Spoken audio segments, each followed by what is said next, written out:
नमस्कार. या भागामध्ये आपण भेटणार आहोत आपले expert GST expert CMA Mahendra Bhombe यांना. आणि सर, यावेळेसचा माझा प्रश्न एका वेगळ्या मुद्द्यावर आहे. 25 ऑगस्ट रोजी सरकारने एक नोटिफिकेशन आणलेलं आहे. नोटिफिकेशन नंबर आहे 63/2020 आणि जवळपास GST 2017 मध्ये आला आणि नोटिफिकेशन आत्ता येतंय. तर याबाबत आम्हाला तुम्हाला बरेच विचारायचं आहे. हे नोटिफिकेशन आहे interest on gross tax liability. Sir, सर्वात पहिले आपण जाणून घेऊया की हे नोटिफिकेशन काय आहे आणि सरकारला ते आणण्यासाठी इतका उशीर का झाला. सर्वप्रथमतः मला आशिष सरांचे हार्दिक अभिनंदन करायचं वाटतं. त्यांनी जी काही नॉलेज सिरीज चालू केलेली आहे, खरंच याचा व्ह्यूअरला खूप काही मार्गदर्शन आणि फायदा होणार आहे. तर सर, ह्या नोटिफिकेशन बद्दल जर बोलायचं झालं तर मी म्हणाल हे एक वार होतं, net tax liability versus gross tax liability. तर झालं कसं का गव्हर्नमेंटनी जे काही नोटिफिकेशन ह्याबद्दल दिले गेले त्यामध्ये कंटिन्युअसली करदात्यामध्ये आणि असोसिएशनला कन्फ्युजन सापडलं. आणि आपण बघितलेलंच आहे का एक्साईजमध्ये पण आणि इन्कम टॅक्समध्ये पण जी काही टॅक्स लायबिलिटी आहे ही नेटवरतीच आहे, ग्रॉसवरती नाही. तरी पण गव्हर्नमेंटनी ज्यावेळेस हा ऍक्ट GST ऍक्ट हा फ्रेम केला तर इम्प्लिमेंट बसूनच गव्हर्नमेंटनी हा ग्रॉस व्याज जे असेल हे ग्रॉस अमाऊंटवरती असेल असं कायद्यामध्येच नमूद केलं. आणि त्यानंतर सबसिक्वेंटली ज्यांचे लेट फायलिंग झालं तर CBICनी इंटरेस्टची नोटिफिकेशन इश्यू केले आणि रिकव्हरीसाठी करदात्यांना सांगितलं की तुम्ही हे पेमेंट करा म्हणून. आणि त्यानंतर मग केसेस चालू झाल्या आणि मग गव्हर्नमेंटला सबसिक्वेंटली हे नोटिफिकेशन आणावं लागलं. अच्छा, पण सर हे जे बोलतो आपण ग्रॉस टॅक्स लायबिलिटी किंवा नेट टॅक्स लायबिलिटी याचं उदाहरण देऊन तुम्ही आम्हाला आमच्या व्ह्यूअरना समजावून सांगाल का की काय असतं हे नक्की. खरं तर मी म्हणाल ही 25 ऑगस्ट 2020 मध्ये गव्हर्नमेंटनी जी काही स्टेप घेतली आणि हे नोटिफाईड केलं तर ही एक इव्होल्युशनरी GST मधली चेंज आहे. आणि खरंच हा चेंज जर 2017 पासूनच आला असता तर हे कन्फ्युजन टाळलं असतं. जर मला एक्झाम्पल द्यायचं झालं तर ग्रॉस टॅक्स लायबिलिटी वरती टॅक्स कसा भरायचा आणि नेट टॅक्स लायबिलिटी वरती टॅक्स कसा भरायचा आणि त्याच्यावरती इंटरेस्ट कसं कॅल्क्युलेट करायचं. मी एक्झाम्पल देतो. सपोज माझा सेल्स हा 1 लाख रुपये आहे. 1 लाखावरती मला जर GST पे करायचं असेल तर सपोज मी ज्या ब्रॅकेट मध्ये आहे 1 लाखावरती 10% सपोज मी GST कन्सिडर करतो. 10,000 रुपये माझी ही लायबिलिटी झाली, बरोबर. अगेन्स्ट मी परचेस केलेलं होतं तर परचेसचं क्रेडिट माझ्याकडे 8,000 रुपये अवेलेबल होतं, बरोबर. तर माझा जो सेल साइडचा जो अमाऊंट आहे 10,000 मायनस क्रेडिट 8,000, बॅलन्स जी अमाऊंट आहे 2,000 त्यावरती मला गव्हर्नमेंटला पे करायची कॅश लेजर थ्रू आणि मला रिटर्न फाईल करायचा असतो. परंतु झालं काय का काही कारणास्तव माझ्याकडे ते पैसे अवेलेबल नाही झाले आणि मी माझा रिटर्न हा डिले फाईल केला. बरोबर. आता डिले फाईल केल्यानंतर गव्हर्नमेंट ऍक्ट काय म्हणतो का तुम्हाला जरी तुमच्याकडे 8,000चं क्रेडिट अवेलेबल आहे तरी परंतु तुम्ही जी काही ग्रॉस अमाऊंट दे होती तुमच्याकडे सेल वरती 10,000 वरती इंटरेस्ट पे करा जे काही दिवस लेट झालेला आहे. आणि पाठीमागे आपण बघितलं जसं मी एक्झाम्पल दिलं होतं तुम्हाला की इन्कम टॅक्स आणि एक्साईज त्यामध्येही अशी प्रोव्हिजन नव्हती. आणि ही इंटरेस्टची अमाऊंट ही प्रचंड, मी तुम्हाला फक्त 10,000 अमाऊंटचं उदाहरण दिलं तर ही जर अमाऊंट 1 करोड असते तर इंटरेस्ट किती येऊ शकतो तुम्ही इमॅजिन करू शकता. तर ही अशी ग्रॉस आणि नेट टॅक्स लायबिलिटीवरचे जे कायद्यामध्ये दुरुस्ती करण्याची गरज होती तर ती ही गव्हर्नमेंटने केलेली आहे. ओके, पण याला एवढा उशीर का झाला. मग 3 वर्ष का थांबावं लागलं गव्हर्नमेंटला की हे आणण्यासाठी. ऍक्च्युली सर, आपण गुड्स हा सिंपल टॅक्स म्हणतोय परंतु अशा काही प्रोव्हिजन कायद्यामध्येच क्रिटिकल स्वरूपामध्ये स्टार्टिंग पासूनच इम्प्लिमेंट होत आहे. तर असोसिएशनना या संदर्भात गव्हर्नमेंटची फाईट करावं लागली. सगळ्यात पहिलं मी जर तुम्हाला पार्श्वभूमी याबद्दल जर थोडीशी पाठीमागची बॅकग्राऊंड आणि हायकोर्ट मधले काही केसेस तुमच्या समोर मांडतोय म्हणजे तुम्हाला समजण्यास मदत होईल का गव्हर्नमेंटला 3 वर्ष का लागले. परंतु खरंच गव्हर्नमेंट हे या अगोदरही करू शकलं असतं. तर मी तुम्हाला सगळ्यात पहिलं जी 31st जीएसटी काउन्सिलची मीटिंग झाली 22 डिसेंबर 2018ला, त्या 22 डिसेंबरच्या जीएसटी काउन्सिलच्या मीटिंग मध्ये प्रिन्सिपली त्यांनी ऍग्रीड केलं का टॅक्स लॅबिलिटी ही नेटवरती, टॅक्स लॅबिलिटी जी काय आहे त्याच्यावर येणारे इंटरेस्ट हे नेट याच्यावरतीच असलं पाहिजे. अगदी बरोबर, लॉजिकल आहे. हे प्रिन्सिपली ऍग्रीड केलं. बरोबर. बरोबर आहे. प्रिन्सिपली ऍग्रीड केलं तरी पण आपण बघतो का principally agreed and recommended, I can say that, म्हणजे हे एक रेकमेंडेशन जीएसटी काउन्सिलने दिलेलं होतं. बरोबर.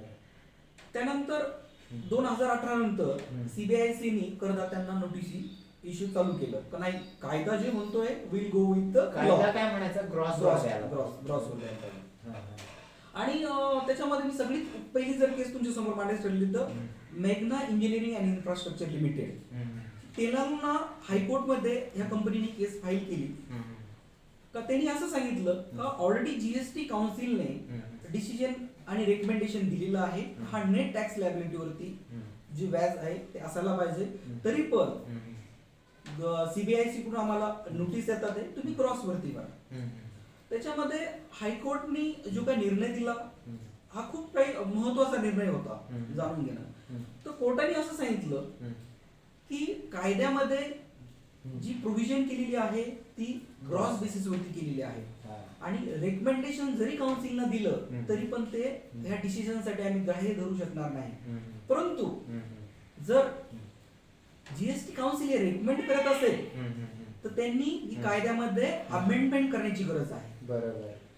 तर ही केस कधी झाली आपण जर बघितलं ही 2 डिसेंबर 2018 नंतर ह्या कंपनीने फाईल केली आणि असे डिसिजन आले.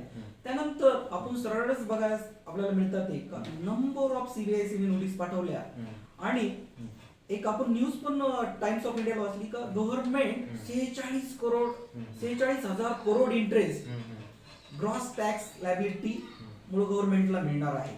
आणि अशा फिगर पण ह्या सीबीआयसीने डिक्लेअर केल्या. बरोबर. हा त्याच्या पाठीमागची पार्श्वभूमी. फर्दर गव्हर्नमेंटनी काय केलं का ही बजेट 2019 मध्ये जे काही बजेट सेशन होतं ही प्रोव्हिजन इन्सर्ट करून ठेवली परंतु नोटिफाईड नाही केली. 2019 ला ही प्रोव्हिजन इन्सर्ट झाली आणि पुन्हा सीबीआयसीनी सरळच नोटीस पाठवणं चालू केलं क्रॉस मध्ये, कारण जोपर्यंत ती नोटिफाईड होत नव्हती तोपर्यंत सीबीआयसीने त्यांचे फुल पॉवर यूज केला आणि नोटीस कायद्याप्रमाणे त्यांनी काम केलेलं आहे. बरोबर आहे. नंतर आपण दिल्ली हायकोर्टची केस बघूया जी लँडमार्क लाईफस्टाईल आहे.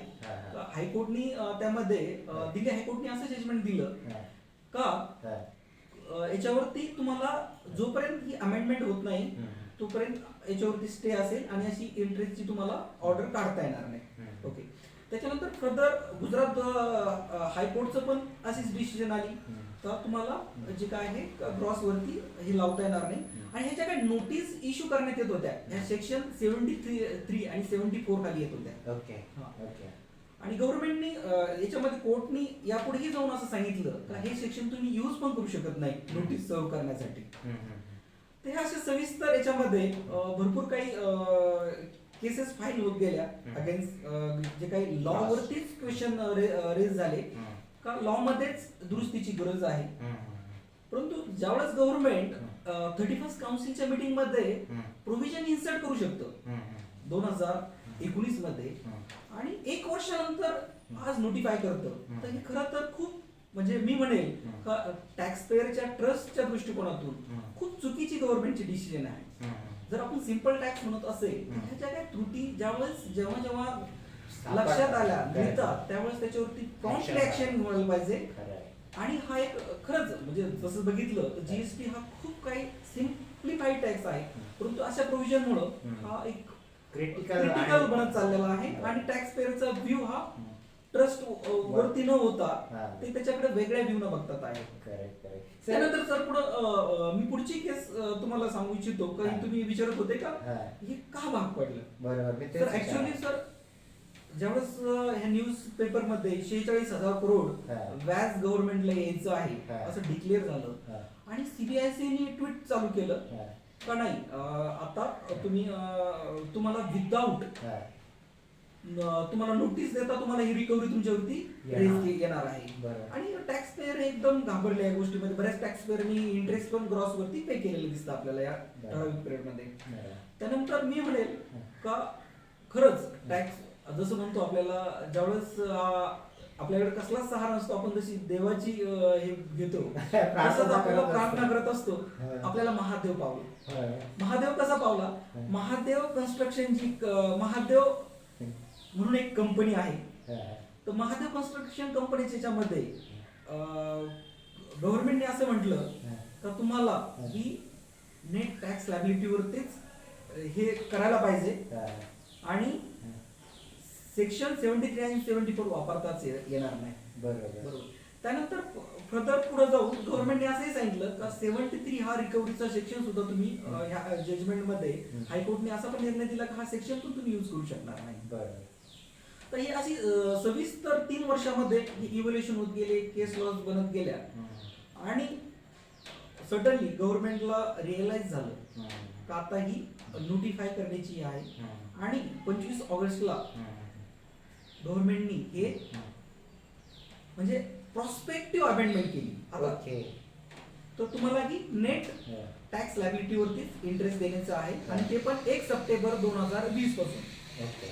आता सर पुढचा करदात्यामध्ये असं हे झाला म्हणजे त्यांच्या व्ह्यू मध्ये त्यांच्या लक्षात असं आलं का पाठीमागे जर जुलै 2017 पासून बरोबर जर टॅक्स आलेला आहे, जीएसटी आलेला आहे, तर ह्या 3 वर्षाच्या पिरियडची व्याजाचं का? बरोबर. बरोबर. आणि एकाच दिवसामध्ये 25 ऑगस्टला हे नोटिफाय केलं आणि सविस्तर तुम्ही जर सोशल मीडियावरती बघतात याचे खूप काही प्रतिसाद उमटले. आणि मग 26 तारखेला प्रेस मीडियामध्ये गव्हर्नमेंटच्या साईडनं जीएसटी काउन्सिलच्या साईडने एक प्रेस रिलीज करण्यात आली. तर त्यामध्ये सांगितलं का की आम्ही रिलीफ देत आहोत का जे काय पाठीमागच्या याच्यामध्ये जो काही डिले झालेला आहे का त्यावरती आम्ही इंटरेस्ट चार्ज करणार नाही.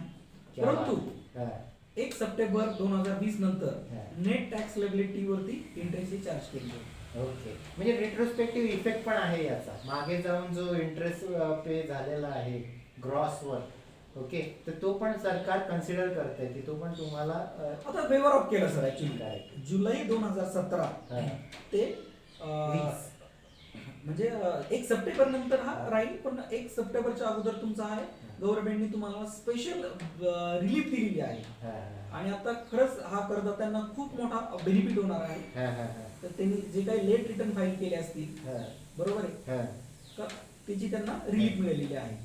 आणि आता त्यांना नेट टॅक्स वरतीच व्याज कॅल्क्युलेट करायचं आहे आणि गव्हर्नमेंटला पे करायचं आहे. सर याची 39वी जी जीएसटी काउन्सिलची मीटिंग झाली होती आणि त्याबाबत आम्ही सोशल मीडियामध्ये बरेचसे ट्वीट बघितले मिनिस्ट्रीकडनं पण, आपल्या ज्या फायनान्स मिनिस्टर आहे निर्मला सीतारामन यांच्याकडनं पण. सो त्याबद्दल आपण काय सांगू इच्छिता?